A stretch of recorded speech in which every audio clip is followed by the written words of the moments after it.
ആദ്യം തന്നെ പുതുവത്സരാശംസകൾ മിസ് പറയാണ്. അപ്പൊ പുതിയൊരു വർഷമായി അല്ലേ, നമ്മുടെ 2025 എത്തിയിട്ടുണ്ട്. നിങ്ങളൊക്കെ കുഞ്ഞു മക്കളാണ് അല്ലെ. എങ്ങനെ ഉണ്ടായിരുന്നു നിങ്ങളുടെ എല്ലാവരുടെയും പുതുവത്സര ദിനാഘോഷം? സ്കൂളുകളിൽ കേക്കൊക്കെ മുറിച്ചോ? യെസ്. അപ്പൊ പുതിയൊരു വർഷമാണ്. അപ്പൊ ടീച്ചർ ഇന്ന് വന്നിരിക്കുന്നത് എന്റെ കുഞ്ഞു മക്കൾക്ക് ചെറിയ കുറച്ച് കാര്യങ്ങൾ പറഞ്ഞു തരാൻ വേണ്ടിയിട്ടാണ്. പുതിയൊരു വർഷം വരുമ്പോ നിങ്ങൾ എല്ലാവരും കണ്ടിട്ടുണ്ടാവും അല്ലെ, എല്ലാവരും പുതിയ ശീലങ്ങളൊക്കെ എടുക്കുന്നത്. ചിലപ്പോൾ നിങ്ങളുടെ വീട്ടിലെ ചേട്ടന്മാരൊക്കെ ജിമ്മിന് പോകാൻ തുടങ്ങിയിട്ടുണ്ടാവും അല്ലെ. അമ്മമാരൊക്കെ കൃത്യമായിട്ട് നിങ്ങളുടെ അടുത്ത് പുതിയ വർഷമാണ്, നമുക്ക് കുറെ കാര്യങ്ങൾ ചെയ്യണം എന്നൊക്കെ പറയാറുണ്ടാവും അല്ലെ. അതാ കുഞ്ഞു മക്കള് ശ്രദ്ധിക്കേണ്ട കുറച്ച് ഇമ്പോർട്ടന്റ് ആയിട്ടുള്ള ശീലങ്ങളെ കുറിച്ചാണ് ഇന്ന് അരുണിമ മിസ് പറയുന്നത്. അപ്പൊ നിങ്ങൾ ഓരോരുത്തരും അല്ലെ, ഇപ്പൊ സ്കൂളിലൊക്കെ പോകുന്ന സമയത്ത് നിങ്ങൾ ചേച്ചിമാരെയും ചേട്ടന്മാരെയും ഒക്കെ കണ്ടിട്ടുണ്ട്. അവരൊക്കെ ഒരുപാട് കാര്യങ്ങൾ അല്ലെ പഠിക്കാൻ വേണ്ടിയിട്ട് ചെയ്യുന്നതായിട്ട് നിങ്ങൾ കണ്ടിട്ടുണ്ടാവും. അപ്പൊ നമ്മൾ ചെറിയ ക്ലാസ്സിലാണെന്ന് വിചാരിച്ച് നമ്മൾ പഠിത്തം തീരെ അങ്ങോട്ട് മാറ്റി വെക്കാൻ പാടുണ്ടോ? ഇല്ല അല്ലെ.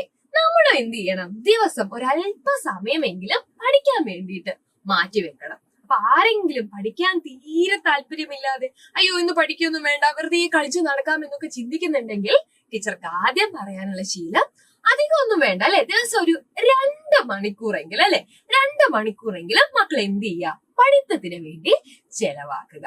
യെസ്, നല്ല നല്ല കാര്യങ്ങൾ അല്ലെ, നല്ല മക്കളായിട്ട് നിങ്ങൾക്ക് ചെയ്യാൻ വേണ്ടിയിട്ട് ഈ 2 മണിക്കൂർ നമുക്ക് ഉപയോഗിക്കാം. പിന്നെ ടീച്ചർക്ക് പറയാനുള്ള മറ്റൊരു കാര്യമാണ്, നിങ്ങൾ ഓരോരുത്തർക്കും അല്ലെ ഇപ്പൊ ഓരോ ഹോബീസ് ഒക്കെ ഉണ്ടാവുമല്ലോ.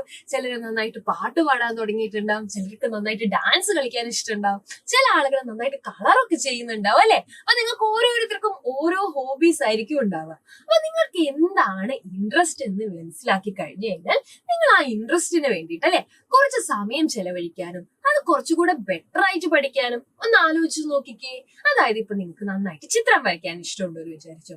അങ്ങനെയാണെങ്കിൽ നിങ്ങൾ എന്ത് ചെയ്യാ, അമ്മയോടും അച്ഛനോടും പറയാം, അമ്മയേച്ചി എനിക്ക് നല്ല ഇഷ്ടമാണ് ചിത്രം വരയ്ക്കാൻ, നമുക്ക് ഇതിന്റെ ക്ലാസ്സിന് പോയാലോ. അല്ലെങ്കിൽ നിങ്ങൾ എന്ത് ചെയ്യാ, അവരെടുത്ത് പറയാലേ എനിക്കിത് ഭയങ്കര ഇഷ്ടമാണ്, ഇതിനു വേണ്ടി എന്തൊക്കെ കാര്യങ്ങളാണ് ഞാൻ ചെയ്യേണ്ടത്. ഇങ്ങനെ കുറെ കാര്യങ്ങൾ നിങ്ങൾക്ക് നിങ്ങളുടെ പാരന്റ്സിന്റെ അടുത്ത് ചോദിക്കാൻ പറ്റില്ലേ. അപ്പൊ അവര് നിങ്ങൾ എന്ത് ചെയ്യും, കൃത്യമായിട്ടുള്ള രീതിയിൽ നിങ്ങളുടെ ആഗ്രഹങ്ങൾക്ക് അനുസരിച്ച് നിങ്ങളെ കൂടെ ഉണ്ടാവും. ഓക്കെ. അതേപോലെ തന്നെ നിങ്ങൾക്ക് ചെയ്യാൻ പറ്റുന്ന മറ്റൊരു പ്രധാനപ്പെട്ട കാര്യമാണ് പുസ്തകങ്ങൾ വായിക്കുക. നിങ്ങൾക്ക് കുറെ കഥാപുസ്തകങ്ങളും കവിതാ പുസ്തകങ്ങളും ഒക്കെ നിങ്ങളുടെ ലൈബ്രറിയിൽ ഉണ്ടാവില്ലേ. അവിടെ നിന്ന് നിങ്ങൾ എന്ത് ചെയ്യുക, പുസ്തകങ്ങൾ വായിക്കുന്നത് നിങ്ങളുടെ ഒരു ശീലമാക്കുക.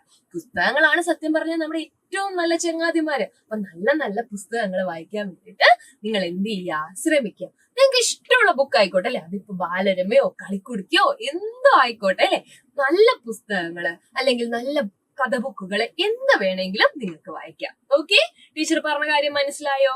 പിന്നെ നിങ്ങൾക്ക് ചെയ്യാൻ പറ്റുന്ന ഒരു കാര്യമാണ്, നിങ്ങൾ സാധാരണ അല്ലേ നിങ്ങൾ ടീച്ചർ എന്തെങ്കിലും ഹോംവർക്ക് ഒക്കെ തരുമ്പോ നിങ്ങൾ ആ ഹോംവർക്ക് ചെയ്യാൻ വേണ്ടി കുറച്ച് സമയം മാറ്റി വെക്കാറില്ലേ. അപ്പൊ ഹോംവർക്ക് തരുന്നുണ്ടെങ്കിൽ മാത്രമേ ബുക്ക് തുറക്കൂ എന്നുള്ള കുറെ ആളുകളുണ്ട് അല്ലെ. പക്ഷെ ശരിക്കും പറഞ്ഞാൽ ഈ ഹോംവർക്ക് എന്ന് പറയുന്നത് നമുക്ക് നന്നായിട്ട് നല്ല കുട്ടികളായിട്ട് മാറാനുള്ള ഒരു വഴി കൂടിയാണ്. ഇപ്പൊ മാത്സ് നിങ്ങൾക്ക് ടഫ് ആണെന്നുണ്ടെങ്കിൽ അല്ലെ, നിങ്ങൾ എന്ത് ചെയ്യണം, മാത്സിൽ കുറച്ച് പ്രോബ്ലംസ് സ്വന്തമായിട്ട് ചെയ്യാൻ നോക്കുക. നിങ്ങൾക്ക് ചേട്ടന്മാരുണ്ടാവും, ചേച്ചിമാരുണ്ടാവും, അമ്മയും അച്ഛനൊക്കെ ഉണ്ടാവില്ലേ, അവരോട് കുറച്ച് പ്രോബ്ലംസ് നിങ്ങൾക്ക് തരാൻ വേണ്ടി പറയാം. എന്നിട്ട് നിങ്ങൾ എന്ത് ചെയ്യുക, ഒറ്റയ്ക്ക് അതൊന്നും എന്ത് ചെയ്യുക, സോൾവ് ചെയ്ത് നോക്കുക.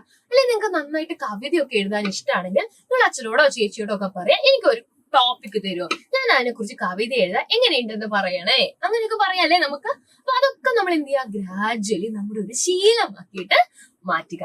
കുറച്ച് കുഞ്ഞു കുഞ്ഞു കാര്യങ്ങളാണ് അല്ലെ ടീച്ചർ പറഞ്ഞു തന്നത്. പക്ഷെ ഇതൊക്കെ നിങ്ങൾ വലുതാവുന്നതിനനുസരിച്ച് നിങ്ങളെ ബെറ്റർ ആയിട്ടുള്ള നല്ലൊരു സ്റ്റുഡന്റ് ആയിട്ട് മാറാൻ ഹെൽപ്പ് ചെയ്യുന്ന കുറച്ച് കാര്യങ്ങളാ. അപ്പൊ എല്ലാവരും എന്ത് ചെയ്യാ, ഈ കാര്യങ്ങൾ കൂടെ നിങ്ങളുടെ ഈ ഒരു പുതുവർഷത്തിൽ കൂടെ കൂട്ടാൻ വേണ്ടി ശ്രമിക്കുക. അപ്പൊ നല്ല ശീലങ്ങൾ ഉണ്ടാകുമ്പോഴാണ് നമ്മൾ ഒരു നല്ല കുട്ടിയായിട്ട് മാറുന്നത്. അപ്പൊ നല്ലൊരു കുട്ടിയായിട്ട് മാറാൻ എല്ലാവർക്കും സാധിക്കട്ടെ.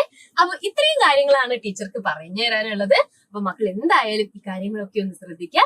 2025 ഒരു അടിപൊളി വർഷമായിട്ട് മാറട്ടെ. എല്ലാവർക്കും wish you all the very best.